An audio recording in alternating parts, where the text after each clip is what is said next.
V D സതീശനോട് മാധ്യമ പ്രവർത്തകരുടെ ചോദ്യം. സാർ, രാഹുൽ മാങ്കൂട്ടത്തിനെതിരെ പരാതി കൊടുത്ത യുവതി ശക്തമായി സൈബർ ആക്രമണത്തിന് ഇരയാവുന്നു എന്ന് പറഞ്ഞ് മൂന്നാമത്തെ പെൺകുട്ടിയും സാറിനെ പരാതി നൽകിയിരുന്നല്ലോ. ശ്രദ്ധയപ്പെട്ടില്ല. അതൊക്കെ സ്ഥിരം കാര്യങ്ങളല്ലേ, അതൊക്കെ സ്ഥിരമല്ലേ ഈ നാട്ടിൽ എന്ന് പറഞ്ഞ് ലാഘവ ബുദ്ധിയോടെ സതീശൻ തട്ടിക്കളഞ്ഞു. സതീശൻ കൃത്യമായി മാധ്യമങ്ങളെ കാണുന്ന ആളാണ്, കൃത്യമായി നിലപാടുകൾ പറയുന്നയാളാണ്, കൃത്യമായി ഏതൊരു കാര്യത്തിനും കാര്യങ്ങൾ പറയുന്നു എന്ന് തോന്നിപ്പിക്കുന്നയാളാണ് ഈ പറഞ്ഞ കാര്യങ്ങളൊക്കെ. കാരണം വി ഡി സതീശനെ വെറുതെ വന്നിരുന്ന് ഇങ്ങനെ ആക്രമിക്കലല്ല, വെറുതെ സതീശനെതിരെ ഇങ്ങനെ കാര്യങ്ങൾ പറയലല്ല.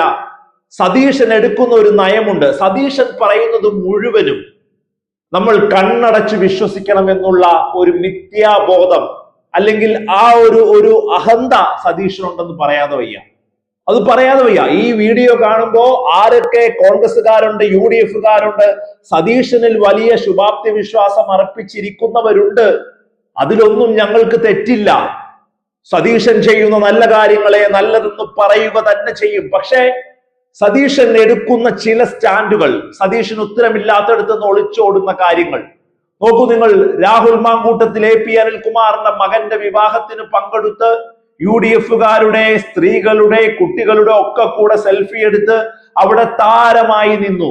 ഏത് സമയത്തും വി ഡി സതീശൻ മുഖ്യമന്ത്രിയായിരിക്കുന്ന കോൺഗ്രസ് എന്ന് പറയുന്ന പ്രസ്ഥാനമുണ്ടല്ലോ, ഏതു സമയത്തും രാഹുൽ മാങ്കൂട്ടത്തിനെ എടുത്തേക്കുമോ തിരിച്ച് എന്ന് പോലും ഈ നാടിലെ നിഷ്പക്ഷമതികൾ ചിന്തിക്കുന്ന, ആശങ്കപ്പെടുന്ന ഒരു സാഹചര്യത്തിലേക്ക് കാര്യങ്ങൾ കൊണ്ടുപോകുന്നത് എന്താ?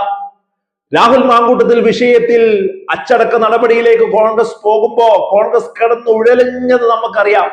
ഷാഫി പറമ്പിൽ എന്ന നേതാവ് ഒരു ആൻസർ പോലും പറയാതെ മാറി നിന്നത് നമുക്കറിയാം. നിർബന്ധിക്കപ്പെട്ടത് കൊണ്ട് പുറത്താക്കിയതാണ് രാഹുൽ മാങ്കൂട്ടത്തിനെ കോൺഗ്രസ് എന്ന് വിശ്വസിക്കാത്തതാരാ?